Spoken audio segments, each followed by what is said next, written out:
हाल ही में राहुल गांधी की जो पदयात्रा है वो संपन्न हो चुकी है।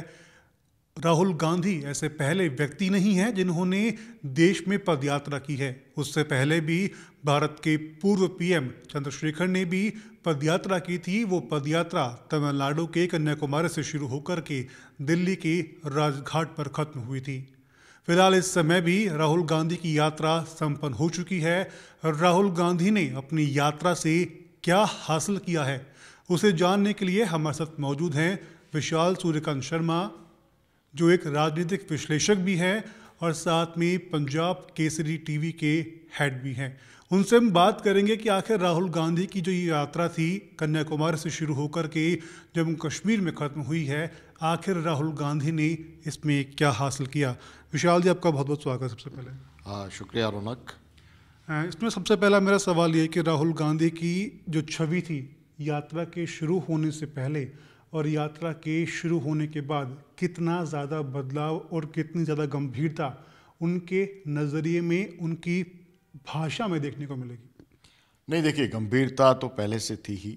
इसमें कोई सोशल मीडिया और जिस तरह से पूरा कैंपेन चला है उसको उस पर गौर मत कीजिए, लेकिन एक पार्टी के नेता के रूप में with in the party Rahul Gandhi हैं, उनकी बात सुनी तो जाती थी, इसमें कोई दो राय नहीं। ये बात अलग है कि राजनीतिक रूप से उनकी बात है वो कितनी परिपक्व होती थी, इस पर आप सवाल कर सकते हैं, उस पर आप हम लोग विचार कर सकते हैं।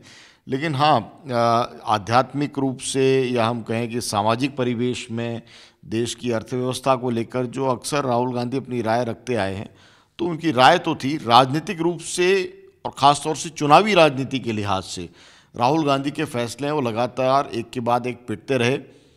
इसलिए और राहुल गांधी को लेकर जिस तरह से सत्ताधारी पार्टी है उनके टारगेट पे रहा, क्योंकि अपोजिशन का एक टॉप लीडर एक तरह से राहुल गांधी वो उनके सामने थे। राहुल गांधी की इमेज अगर उसके ऊपर कोई डंट लगता है तो उसका पॉलिटिकल माइलेज है वो तमाम उन पार्टियों को मिलता है जो राहुल गांधी के खिलाफ है। तो छवि के लिहाज से राहुल गांधी की एक पब्लिक इमेज है वो कुछ और थी, लेकिन यात्रा के बाद में मुझे लगता है कि इसमें आमूलचूल परिवर्तन आया है। अब इसको आप उस रूप में देख लें कि बिल्कुल राहुल गांधी बिल्कुल एक सुपर हीरो हो गए और नेशनल पॉलिटिक्स में बिल्कुल छा जाएंगे और बहुत करिश्मा हो जाएगा। मुझे ऐसा उसमें मुझे लगता है कि ये कहना थोड़ी जल्दबाजी होगी। हमें देखना होगा कि चुनावी राजनीति है वो कितना असर दिखाती है।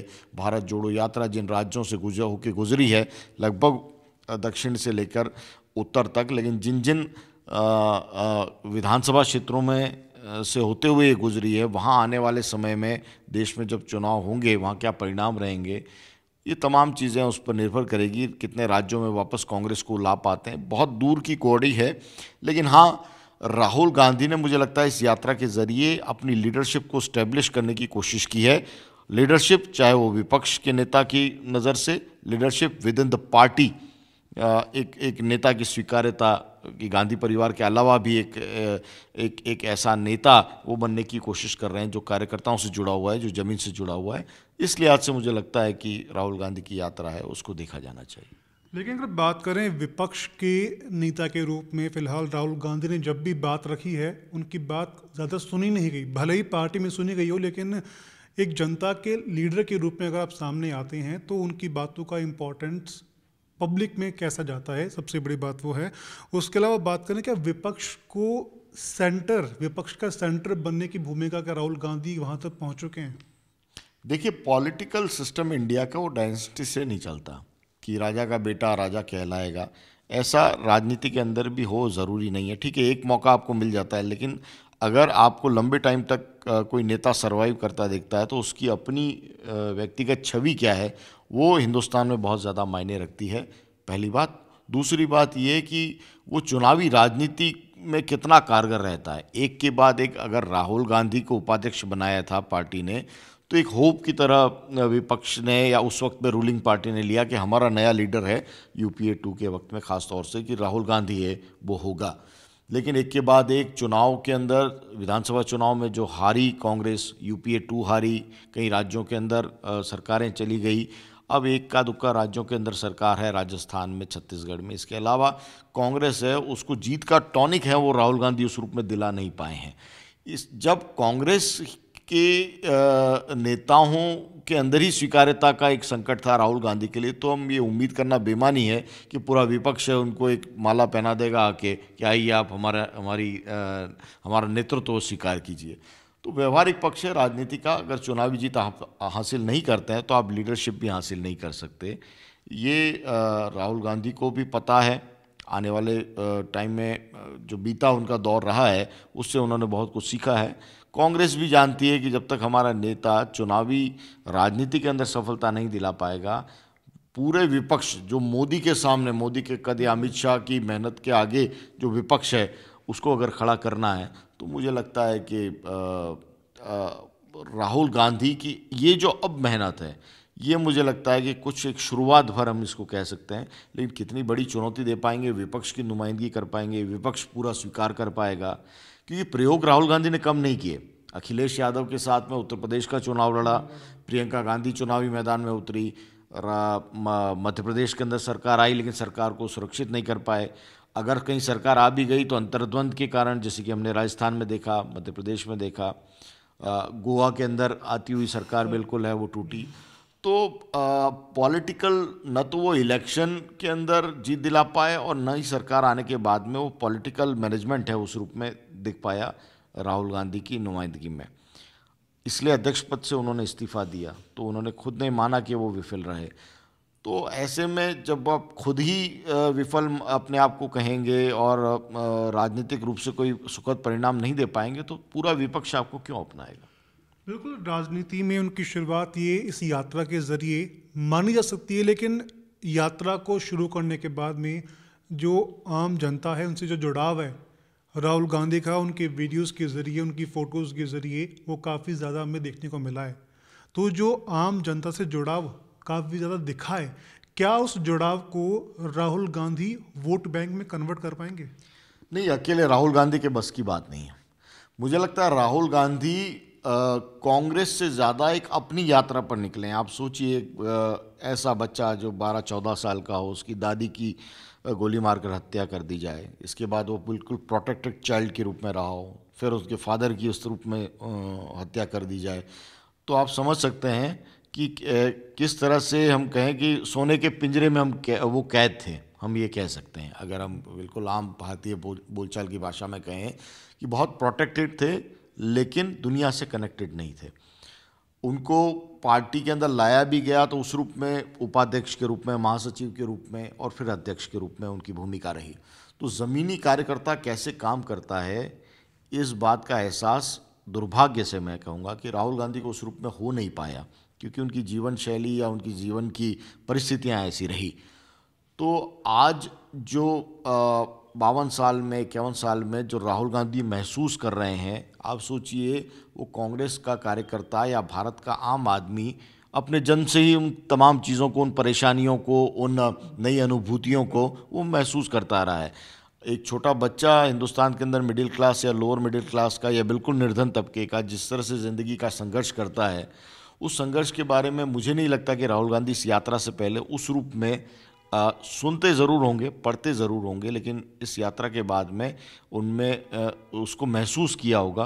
और वो महसूस करने का भाव है वो उनके चेहरे पर नज़र आता है, उनके बयानों में नज़र आता है, उनकी वैचारिक स्थिरता है वो और ज़्यादा प्रबलता से टीवी स्क्रीन पर दिखती है, प्रेस कॉन्फ्रेंसेस में दिखती है। क्योंकि ये काफ़ी ज़्यादा अभी भी जो राहुल गांधी की यात्रा संपन्न हुई है वो भी एक बर्फबारी काफ़ी तेज़ थी उस समय उस यात्रा को संपन्न किया गया है।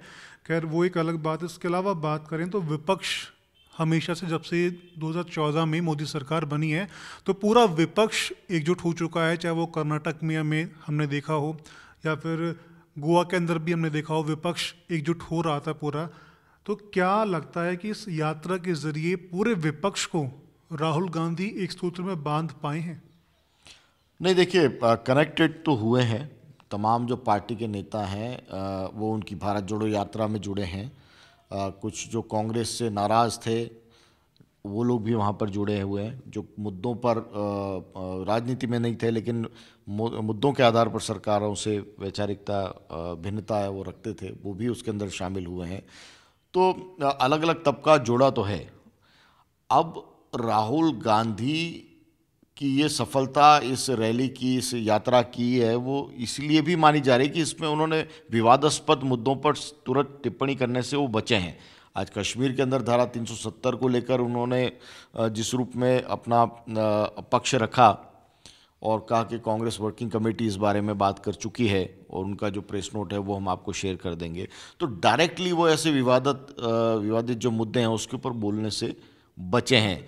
इस देश के अंदर विभाजन करने के लिए कई मुद्दे थे। राहुल गांधी, देश इंतज़ार कर रहा था कि राहुल गांधी उन मुद्दों पर स्पष्ट अपनी राय दें, मसलन रिजर्वेशन, मसलन आपका सांप्रदायिकता है, कश्मीर के अंदर धारा 370 है, राष्ट्रवाद है वर्सेस ये इन तमाम चीज़ें हैं जिसके ऊपर देश और कांग्रेस के वर्कर हैं वो उम्मीद करते हैं कि राहुल गांधी को कुछ बोलना चाहिए। और राहुल गांधी इस बात को समझते हैं कि अगर उन बातों पर उन्होंने टिप्पणी की या कांग्रेस की अंदरूनी राजनीति इनके ऊपर अगर टिप्पणी की तो उनकी ये यात्रा है वो अपने मकसद से भटक जाएगी। तो लाख कोशिशें विपक्ष की ओर से भी हुई, चाहे उनके टी शर्ट्स का मामला हो, चाहे उनकी लाइफस्टाइल का मामला हो, इन तमाम मुद्दों पर राहुल गांधी को घेरने की कोशिश की गई। लेकिन इस बात में तो आपको दाद देनी पड़ेगी कि 3,500-4,000 किलोमीटर का सफ़र 135 दिन के अंदर कन्याकुमारी से कश्मीर तक जाना, इसने कई भ्रम या भ्रांतियां थी उनको ख़त्म कर दिया। पहला, राहुल गांधी की आदतों को लेकर सोशल मीडिया पे कई चीज़ें चलती रही, उनको पता नहीं अलग अलग रूप में निरूपित किया गया उनकी छवि को। इसके अलावा उनकी फिटनेस है वो इतनी है, इतना लोगों को इस बात की जानकारी नहीं थी। तो मुझे लगता है कि राहुल गांधी ने इस यात्रा के ज़रिए अपनी पर्सनालिटी का वो रूप दिखाया है जो कि वो खुद हैं, अभी तक है, उनकी छवि है। अनफॉर्चुनेटली सोशल मीडिया के जो मैसेजेस हैं उससे बनती और बिगड़ती रही, जो डॉक्टरेट वीडियोस थे उनसे बनती बिगड़ती रही। राहुल गांधी देश को समझने निकले हैं और मुझे लगता है कि देश है वो राहुल गांधी को समझने की कोशिश करेगा। अब इसका क्या परिणाम आता है ये देखना दिलचस्प होगा चुनावी राजनीति में। बिल्कुल, ये तो बात विपक्ष की एकजुटता की करी। जैसे उसके अलावा अगर बात करें प्रदेश की राजनीति की जो यात्रा है राहुल गांधी की, तमाम वो कई राज्यों से निकल कर आ रहे हैं। कांग्रेस की जो तमाम नेता हैं स्टेट्स की, उनको भी वो टिप्स हैं देते आ रहे हैं कि अब आपको अपनी राजनीति में है ये बदलाव करने की ज़रूरत है। राजस्थान में भी उन्होंने टिप्स दिए हैं, लेकिन उसके बावजूद भी कांग्रेस है वो एकजुट नहीं हो पा रही। तमाम इतनी मशक्क़त करने के बाद भी अंदरूनी राजनीति जो कलह है वो देखने को मिल रही है। उसकी बानगी राजस्थान के अंदर साफ दिख रही है। नहीं, देखिए, जब आप किसी मामले में निर्णय नहीं करते, अनिर्णय की स्थिति रखते हैं और दोनों पक्षों को आप एक तरह से कहते हैं कि आने वाले समय में निर्णय होगा, तो एक तरह से आप अपना विरोध खत्म कर देते हैं कुछ समय के लिए। राजस्थान के अंदर खास तौर से हम बात करें, राहुल गांधी ने यही कोशिश की कि उनकी यात्रा झालावाड़ से लेकर अलवर तक पूरा रास्ता जिस तरह से वो शांतिपूर्वक निकल जाए और जो अंतर्द्वंद था दोनों नेताओं के बीच में, कम से कम भारत जोड़ो यात्रा जब तक चल रही है राजस्थान के अंदर वो सतह पर नहीं आए। तो जब आप चीज़ों को टालते हैं तो ये ठीक है कि आप तत्कालिक विरोध या असंतोष है उसको टाल देते हैं, लेकिन राजनीति है वो निर्णय मांगती है। राजनीति में हर किसी की महत्वाकांक्षा चरम पर होती है, तभी वो राजनीति में है। जो विधायक है वो मंत्री बनना चाहता है, जो मंत्री है वो मुख्यमंत्री बनना चाहता है, जो मुख्यमंत्री है वो फिर से मुख्यमंत्री बनना चाहता है। तो राजनीति इसी का नाम है। तो ऐसे में सचिन पायलट की महत्वाकांक्षा और अशोक गहलोत की राजनीतिक जो ज़रूरत है राजस्थान के अंदर, उसके बीच में अब तक तो राहुल गांधी संतुलन साधते रहे कि भारत जोड़ो यात्रा एक बड़ा मिशन है, बड़ा मकसद है और इन छोटे मुद्दों को स्पर्श नहीं करेंगे।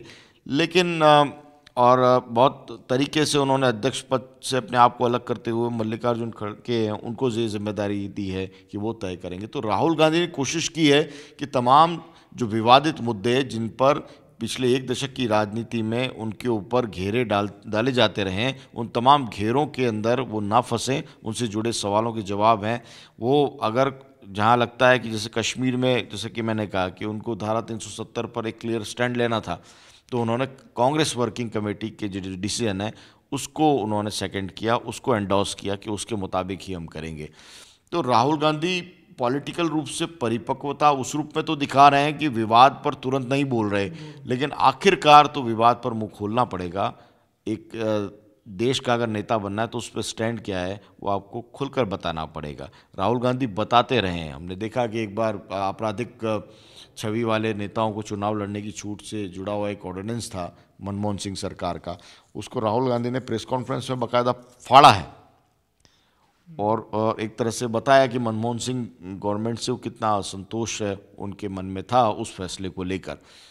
तो मुझे लगता है वक्त के साथ में परिपक्वता तो आई है, राजनीतिक चातुर्य भी आया है। प्रेस कॉन्फ्रेंस में हम देख रहे हैं कि बेझिझक वो हर सवाल का जवाब देते हैं, लेकिन फिर वही है कि एक ऐसा लगता है कि राहुल गांधी हैं वो अपनी राजनीति है वो सामाजिक परिवेश के अंदर रहकर करना चाह रहे हैं, जबकि देश के अंदर राजनीति और राजनीतिक माहौल के अंदर रहकर होती है। आप बहुत गुडी गुडी बातें करके या बहुत सैद्धांतिक बात करके राजनीति का व्यवहारिक पक्ष है वो साध नहीं सकते। आखिरकार आपको राजनीतिक रूप से बड़े फैसले वो लेने पड़ेंगे, चाहे वो राजस्थान की बात हो, चाहे विद इन द पार्टी की बात हो, या आने वाले चुनाव के अंदर या विपक्ष की राजनीति की बात हो। तमाम मामलों में आपको किसी को, अभी राहुल गांधी कह रही है भारत जोड़ो तमाम चीज़ें, ठीक है, भारत है वो सामाजिक रूप से आर्थिक रूप से जुड़ेगा, लेकिन राजनीतिक रूप से राहुल गांधी के साथ तब जुड़ेगा जब राहुल गांधी तय करेंगे कि किसको तो जोड़ना है और किसको पीछे छोड़ना है। मतलब एक स्टैंड जो लेना है वो डिसीजन उनको लेना पड़ेगा। जिस तरह आपने बात की कि समय के साथ परिपक्वता है वो राहुल गांधी में देखने को मिल रही है, उनकी छवि है वो बदली है, लेकिन क्या उस छवि से बीजेपी को नुकसान हुआ है? नहीं, इसको हम कैसे कह सकते हैं, इसका टेस्ट तो हुआ नहीं अभी तक। 135 दिन के अंदर कोई ऐसा चुनाव है, गुजरात के अंदर ज़रूर एक चुनाव का माहौल रहा, इसके अलावा कोई ऐसा चुनाव है वो याद नहीं आता। लेकिन हाँ, गुजरात लोग उम्मीद कर रहे थे कि गुजरात है वो कम से कम यात्रा जाएगी और उसका परिणाम होगा। मुझे लगता है राहुल गांधी भी खुद की खोज, कांग्रेस पार्टी को फिर से खड़ा करना, इन तमाम बड़े मकसद को लेकर काम कर रहे हैं। तुरंत जो चुनावी फ़ायदा है वो मुझे मिलता हुआ नहीं दिखता, लेकिन हाँ ये बात सही है कि कांग्रेस इतनी साल पुरानी पार्टी है रौनक, कि उसकी हर गांव में चौकी है। एक न एक कांग्रेस का वर्कर पूरे देश के अंदर जितनी भी विधानसभा सीट है वहाँ एक न एक बंदा तो वहाँ पर मौजूद है, कांग्रेस का वर्कर मौजूद है, चाहे वो पुराना हो नया हो। अब उस कार्यकर्ता के बीच में अमूमन सोनिया गांधी जब से राजनीति में आई तब से गांधी परिवार की पॉलिटिक्स का कल्चर ये रहा है कि 5-7 लोग मिलके गांधी परिवार के साथ में देश की राजनीति और ख़ासतौर से कांग्रेस की राजनीति को लेकर बड़े फैसले करते थे। राहुल गांधी के लिए बहुत आसान था अगर यूपीए 2 के अंदर वो प्रधानमंत्री बना दिए जाते तो उनके लिए आसान होता, जैसा कि राजीव गांधी के लिए था कि राजनीति की जानकारी नहीं है लेकिन बड़े एक ओहदे पर बैठ जाते हैं तो फिर व्यवस्थाएं आपके अनुरूप चल जाती हैं। लेकिन राहुल गांधी ने ये रास्ता चुना है जिसमें संघर्ष है, जिसमें थोड़ी सी ज़िल्लत भी है, जहाँ पे बदनामियाँ हैं, जहाँ पर लांछन है, जहाँ पर टीका टिप्पणियाँ हैं, जहाँ पर उनके नाम को एक उपहास का एक पर्याय है वो बना दिया गया। लेकिन सबके बीच में जूझते हुए राहुल गांधी, ये तो सही है कि चुनावी जीत कितनी दिला पाएंगे, विपक्ष की राजनीति कितनी साथ पाएंगे, कितना मोदी सरकार को घेर पाएंगे, लेकिन अपनी छवि बदलने की कोशिश उनकी मुझे लगता है वो तो थोड़ी कामयाब रही है। जो नेगेटिविटी थी कम से कम राहुल गांधी के नाम के साथ में, उसमें पॉजिटिविटी आई है, चाहे वो उनकी अपनी शारीरिक क्षमता हो, चाहे मानसिक क्षमता उन्होंने दिखाई है, वहाँ तक तो ठीक है। राहुल गांधी इंडिविजुअल, उनकी जो पर्सनालिटी है वो तो बिल्कुल उसके अंदर ड्रास्टिक चेंज है वो नज़र आता है ऑन स्क्रीन। अब देखना है कि विद इन द पार्टी जब वो फैसले लेंगे तब वो किस तरह से राजनीतिक रूप से परिपक्वता वो दिखाएंगे। मुझे लगता है कि पहले से ज़्यादा राहुल गांधी के पास में अब चुनौतियाँ हैं क्योंकि देश अब उनको गंभीरता से लेने लगा है। अब देखना है कि वो चुनावी राजनीति तक कैसे वो मुद्दों को आगे ले जाते हैं, कैसे वो फैसले करते हैं। एक और पक्ष है रौनक, राहुल गांधी और नरेंद्र मोदी।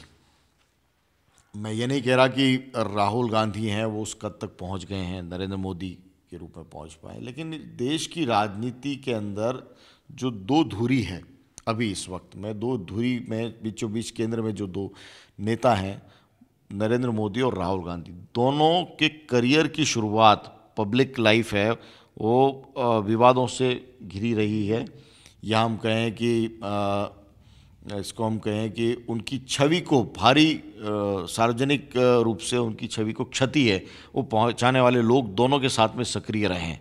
नरेंद्र मोदी 2002 के दंगों के बाद में जिस रूप में उनकी चर्चा हुई, अभी बीबीसी की डॉक्यूमेंट्री है वो, उसके ऊपर भी मामला चल रहा है, तो वो उनका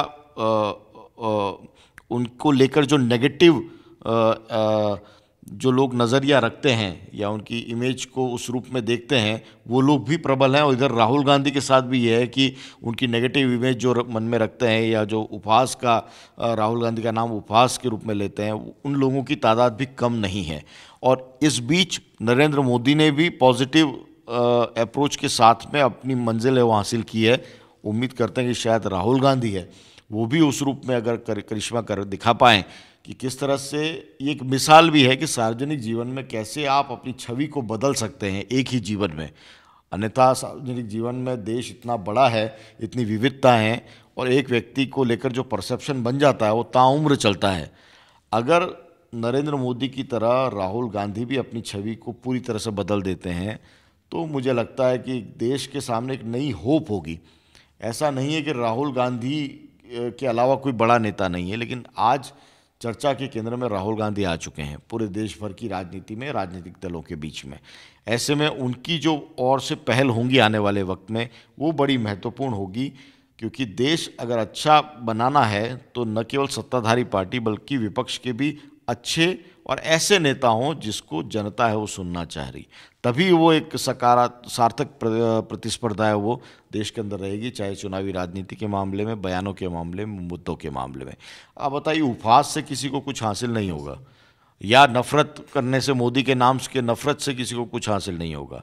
मोदी सरकार के काम या प्रधानमंत्री नरेंद्र मोदी की जो शैली है उस पर बात होगी, उससे भारत को कितना फ़ायदा होगा वो बात होगी। राहुल गांधी जो बयान दे रहे हैं, किस तरह से उन बातों को वो जाहिर कर रहे हैं कि मोदी सरकार के फैसलों से भारत को क्या नुकसान है, उस पर अगर ज़्यादा फोकस होगा तो मुझे लगता है कि देश की राजनीति है उसकी दिशा है वो सही होगी। ये जो राजनीति के अंदर मस्खरापन आ गया ना, कि एक दूसरे का उपहास उड़ाना, और उसके अंदर बड़े नेताओं से लेकर छोटे कार्यकर्ता और अब घर घर के अंदर इस तरह से हमारे जो पॉलिटिकल लीडर्स हैं उनका मजाक उड़ाने की बात है, तो ये बड़ा अनफॉर्चुनेट इसलिए कि आप किसी पार्टी के समर्थक हों, लेकिन आप देश के लीडर्स, उन लीडर्स की बात कर रहे हैं जो कि देश की कमान संभालेंगे। तो उनसे गंभीर प्रश्न होने चाहिए, उन पर टिप्पणियां गंभीर होनी चाहिए, उनमें कोई एक विचार होना चाहिए अगर आप किसी की प्रशंसा कर रहे हैं या आलोचना कर रहे हैं। अंधभक्त चाहे वो समर्थन में हो चाहे विरोध का जो अंधापन है, दोनों ही खराब है। ये मोदी और राहुल दोनों की जो सियासत है उसका एक बड़ा दिलचस्प पहलू है कि दोनों धुर विरोधी हैं, लेकिन कम से कम उनकी सार्वजनिक जीवन के रूप में कहीं न कहीं एक रूप में समानता है कि एक वक्त में दोनों का अलग अलग कारणों से ज़बरदस्त विरोध हुआ। ऐसा विरोध जिसको झेलने के बाद में आमतौर पर कोई नेता है उभर कर आता नहीं है। अब देखना है, मोदी ने तो अपना दौर है वो साबित किया है कि किस तरह से इमेज है वो छवि बदली जाती है।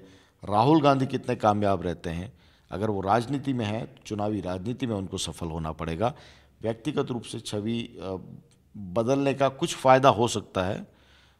कांग्रेस कार्यकर्ता हैं वो मोटिवेटेड होंगे कि उनको कम से कम एक ऐसा लीडर मिला है जो कि मेहनत कर रहा है उनके बीच में, क्योंकि कांग्रेस के अंदर हमेशा एक गैप रहा है कि कार्यकर्ता एसपी ग्राउंड है वो सजा कर बैठते हैं कई घंटों, नेता आते हैं 10-15 मिनट के लिए एसपीजी सुरक्षा के बीच में, न कार्यकर्ताओं का नाम पता है न कार्यकर्ताओं का काम पता है।